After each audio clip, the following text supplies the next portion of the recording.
วิธีนี้อุปธรรมกัดหมกดอยมาสาวมีนาเรียบมีนาซ้อมีหนังนิพพอนแผ่นมีใบรูจิ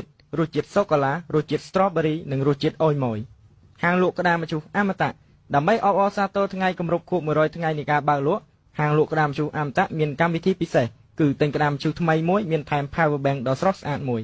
หางก็จุบดาราต้นสมัยมีตัวกาวโรมเจิงกรองโรมคลิรวนตรองกรบมดกรบมะหนึ่งกรบรูจิต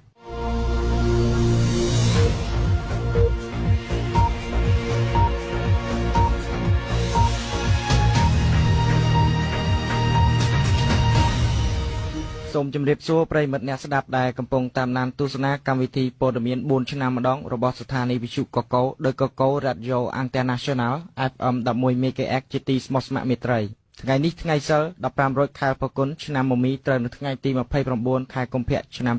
2015យើងខ្ញុំសូមជូនមេតិការព័ត៌មានដូចតទៅរកឃើញមូលហេតុការស្លាប់របស់អ្នកកាសែតពលក្ដួចក្រសួងសម្លឹងឃើញភាពសិទ្ធិក្នុងវិស័យសម្រាប់ប្រធានាធិបតីបារ៉ាក់អូបាម៉ាចូលរួមជាគណៈអធិបតីក្នុងកម្មវិធីបញ្ចុះខន្ធសីមាក្នុងវត្តធ្វើផាកស្លាប់ពីក្នុងករណីបោកគ្រាប់បែកលេងមួយក្នុងទីក្រុងហុងកុង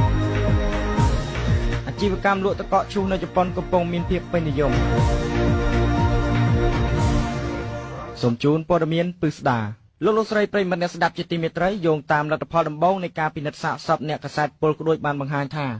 ការស្លាប់របស់អ្នកកាសែតនោះគឺជាករណីរំលោភសម្លាប់សេចក្តីរាយការណ៍ពិស្ដារដោយលោកដេរឆានការស្លាប់របស់លោកសច្ចមុនីគ្រីស្ណាដែលគេស្គាល់ឈ្មោះហៅក្រៅថាអាក្ដកដោយសារលោកជជក្ដកគឺជាករណីរំលោភសម្លាប់យកលុយនេះបើយោងតាមការអះអាងរបស់ក្រុមគ្រូពេទ្យថ្មិញបន្ទាប់ពីការធ្វើការសល់វិច័យយ៉ាងល្អិតល្អន់លើសាកសពកាលពីព្រឹកម្សិលមិញលោកអាក្ដកជាអ្នកសារព័ត៌មានឯករាជ្យរបស់កាសែតពលក្ដួចកាលពីថ្ងៃទី25ធ្នូឆ្នាំ2014លោកសច្ចមុនីគ្រីស្ណាហៅអាក្ដក